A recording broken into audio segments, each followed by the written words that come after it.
ولأن كل شهر وليه حكاية، وكل شهر ليه سبب لتسميته، وفي شهور مرتبطة بآلهة، وفي شهور أيضا مرتبطة بأمثال شعبية. ما تيجوا نتعرف على الشهور القبطية ونبدأ حكايتنا بيه.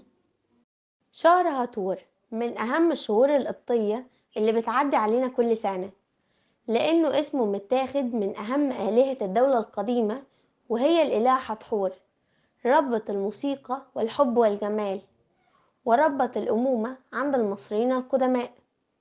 هاتور هو الشهر الثالث طبقا للتقويم القبطي، بيبدأ يوم 10 نوفمبر وبينتهي يوم 9 ديسمبر.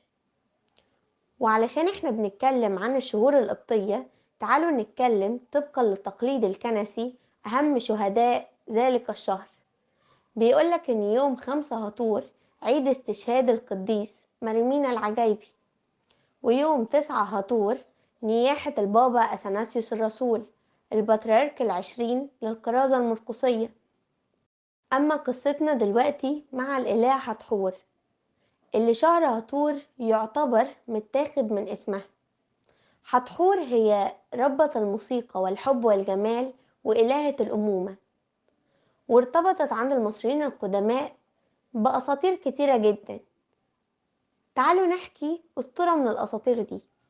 بيقولك إن في مرة من المرات حصلت خناقة كبيرة جدا ما بين الإله ست وما بين الإله أوزيرس، علشان ست كان عاوز يتجوز إيزيس، لكن إيزيس كانت بتحب أوزوريس جدا ورفضت إن هي تسيبه. فست ملقاش أي حل قدامه غير إن هو قطع أوزوريس قطع ورمى كل قطعة منها في محافظة. فإيزيس قعدت تبكي على زوجها، فما عرفتش تعمل أي حاجة خالص غير إن هي تجمعه تاني. من كتر ما عيطت عملت النيل وعملت البحر. أما علشان تجمعه فكانت لازم تسيب ابنها مع حد، وهو الإله حورس، فسابته مع حتحور ربة الحب والموسيقى والجمال وإلهة الأمومة، اللي هي بنت الإله رع اللي كان بيتم عبادته في الدولة القديمة، وانتهت عبادته في الدولة الوسطى مع بداية عبادة الإله أمون رع حتى الدولة الحديثة. المهم، إيزيس طلبت من حتحور إن هي تاخد ابنها حورس لحد ما تروح تجمع جوزها، وبالفعل إيزيس راحت جمعت أوزوريس.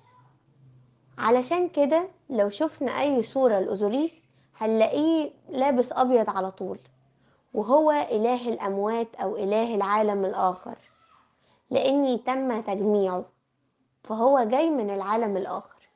دي أسطورة.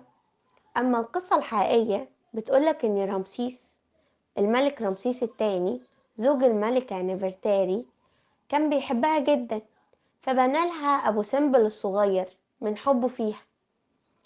وأول ما بناهولها عمل صالة كاملة تسمى بصالة الأعمدة الحتحورية. هنلاقي كل الأعمدة على رأسها راس الإله حتحور، اللي هي بتمثل كشكل بقرة ذات قرنين، هنلاقيها في كل الأعمدة. وكان بيتم عبادة الإله حتحور داخل هذا المعبد.